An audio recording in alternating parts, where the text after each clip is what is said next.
بسم اللہ الرحمن الرحیم۔ اذکار معصورہ کے متعلق احادیث۔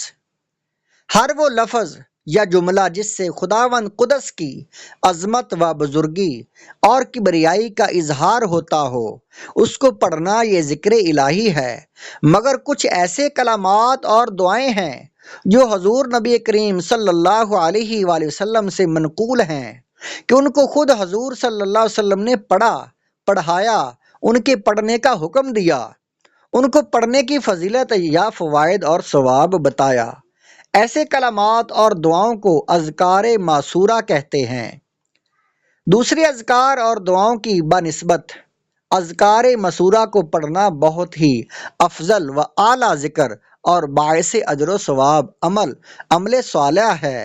اس لیے ہم چند اذکار معصورہ بھی تحریر کر رہے ہیں، کیونکہ یہ بھی اس اعمال صالحہ میں سے ہیں جو جنت میں لے جانے والے ہیں۔ حدیث نمبر 1۔ حضرت سمرہ بن جندب رضی اللہ تعالیٰ عنہ نے کہا کہ رسول اللہ صلی اللہ علیہ وآلہ وسلم نے فرمایا کہ تمام کلاموں میں سب سے افضل یہ 4 کلمات ہیں: سبحان اللہ والحمد للہ ولا الہ الا اللہ واللہ اکبر۔ اور ایک روایت میں یوں ہے کہ تمام کلاموں میں اللہ تعالیٰ کو سب سے زیادہ یہ 4 کلمات محبوب ہیں: سبحان اللہ والحمد للہ ولا الہ الا اللہ واللہ اکبر۔ اور ان 4 میں سے جس کو چاہو پہلے پڑھو، جس کو چاہو بعد میں پڑھو، اس میں کوئی حرج نہیں۔ یہ حدیث پاک مشکات جلد نمبر 1 صفحہ نمبر 200 پر ہے۔ حدیث نمبر 2۔ حضرت ابو ہریرہ رضی اللہ تعالیٰ عنہ نے کہا کہ رسول اللہ صلی اللہ علیہ وآلہ وسلم نے فرمایا کہ سبحان اللہ والحمد للہ ولا الہ الا اللہ واللہ اکبر کو میں پڑھوں، یہ مجھ کو ان تمام چیزوں سے زیادہ محبوب ہے جن پر سورج طلوع کرتا ہے اللہ تعالیٰ۔ یہ حدیث پاک مشکات جلد نمبر 1 صفحہ نمبر 200 پر ہے۔ حدیث نمبر 3۔ حضرت ابو ہریرہ رضی اللہ تعالیٰ عنہ سے روایت ہے، انہوں نے کہا کہ رسول اللہ صلی اللہ علیہ وآلہ وسلم نے فرمایا ہے کہ جو شخص دن بھر میں 100 مرتبہ سبحان اللہ و بحمدہ پڑھ لے گا اس کے تمام گناہ معاف ہو جائیں گے، اگرچہ وہ گناہ سمندر کے جاگ کے مثل ہوں، یعنی بہت زیادہ ہوں۔ اس حدیث کو بخاری و مسلم نے روایت کیا ہے۔ یہ حدیث پاک مشکات جلد نمبر 1 صفحہ نمبر 200 پر ہے۔ حدیث نمبر 4۔ حضرت ابو ہریرہ رضی اللہ تعالیٰ عنہ سے مروی ہے، انہوں نے کہا کہ رسول اللہ صلی اللہ علیہ وآلہ وسلم نے فرمایا کہ 2 کلمے کہ زبان پر بہت ہی ہلکے ہیں اور میزان عمل میں بہت بھاری ہیں اور رحمان کو بہت محبوب ہیں: سبحان اللہ و بحمدہ سبحان اللہ العظیم۔ یہ حدیث بخاری و مسلم میں ہے اور مشکات میں بھی ہے جلد نمبر 1 صفحہ نمبر 200 پر۔ حدیث نمبر 5۔ حضرت ابو ذر رضی اللہ تعالیٰ عنہ سے روایت ہے کہ رسول اللہ صلی اللہ علیہ وآلہ وسلم سے یہ پوچھا گیا کہ کون سا کلام افضل ہے، تو آپ نے فرمایا کہ وہ کلام جس کو اللہ تعالیٰ نے اپنے فرشتوں کے لیے چن لیا ہے، یعنی سبحان اللہ و بحمدہ۔ اس حدیث کو مسلم نے روایت کیا ہے۔ مشکات جلد نمبر 1 صفحہ نمبر 200۔ حدیث نمبر 6۔ حضرت جابر رضی اللہ تعالیٰ عنہ سے روایت ہے کہ رسول اللہ صلی اللہ علیہ وآلہ وسلم نے فرمایا ہے کہ جو شخص یہ دعا پڑھے گا جنت میں اس کے لیے ایک درخت لگا دیا جائے گا: سبحان اللہ العظیم و بحمدہ۔ اس حدیث کو ترمذی نے روایت کیا ہے۔ مشکات جلد نمبر 1 صفحہ نمبر 200 پر یہ حدیث ہے۔ حدیث نمبر 7۔ حضرت ابو ہریرہ رضی اللہ تعالیٰ عنہ آپ سے روایت ہے کہ رسول اللہ صلی اللہ علیہ وآلہ وسلم نے فرمایا جو دن میں 100 مرتبہ لا الہ الا اللہ وحدہ لا شریک لہ لہ الملک ولہ الحمد وہو علی کل شیء قدیر پڑھ لے گا اس کو 10 غلاموں کے آزاد کرنے کا ثواب ملے گا، اور اس کے لیے 100 نیکیاں لکھی جائیں گی، اور اس کے لیے 100 گناہ معاف کر دیے جائیں گے، اور دن بھر یہاں تک کہ شام ہو جائے وہ شیطان سے محفوظ رہے گا، اور کوئی اس سے زیادہ فضیلت والا عمل نہیں کر سکتا مگر وہ شخص جو اس دعا کو 100 سے زیادہ مرتبہ پڑھے گا۔ اس حدیث کو بخاری و مسلم نے روایت کیا ہے، اور جلد نمبر 1 مشکات، جلد نمبر 1 صفحہ نمبر 201 پر یہ حدیث پاک درج ہے۔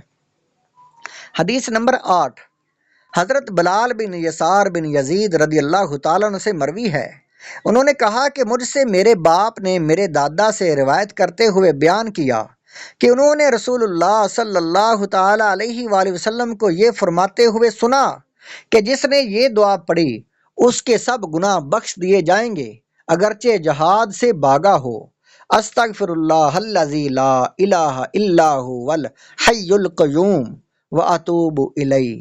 اس حدیث کو ترمذی اور ابو داؤد نے روایت کیا ہے، اور مشکات جلد نمبر 1 صفحہ نمبر 205 پر ہے۔ حدیث نمبر 9 حضرت شداد بن اوس رضی اللہ تعالیٰ عنہ سے روایت ہے، انہوں نے کہا کہ رسول اللہ صلی اللہ علیہ وآلہ وسلم نے فرمایا کہ سید الاستغفار یہ ہے: اللہم انت ربی لا الہ الا انت خلقتنی وانا عبدک وانا علی عہدک ووعدک ما استطعت اعوذ بک من شر ما صنعت وابوء لک بنعمتک علی وابوء بذنبی فاغفر لی فانہ لا یغفر الذنوب الا انت۔ فرمایا جو شخص اس دعا کو یقین رکھتے ہوئے دن میں پڑھ لے اور اسی دن رات آنے سے پہلے پہلے اگر وہ مر جائے تو وہ جنتی ہے، اور جو شخص یقین رکھتے ہوئے رات میں اس دعا کو پڑھ لے اور صبح ہونے سے پہلے اگر اس کا انتقال ہو جائے تو وہ جنتی ہے۔ یہ حدیث پاک اس کو بخاری نے روایت کیا ہے، اور مشکات جلد نمبر 1 صفحہ نمبر 206 پر ہے۔ حدیث نمبر 10 حضرت ابو ہریرہ رضی اللہ تعالیٰ عنہ سے مروی ہے، انہوں نے کہا کہ رسول اللہ صلی اللہ علیہ وسلم جب صبح کرتے تو یہ دعا پڑھتے: اللہم بک اصبحنا وبک امسینا وبک نحیا وبک نموت والیک المصیر۔ اور حضور علیہ الصلوۃ والسلام جب شام کرتے تو یہ دعا پڑھتے: اللہم بک امسینا وبک اصبحنا وبک نحیا وبک نموت والیک النشور۔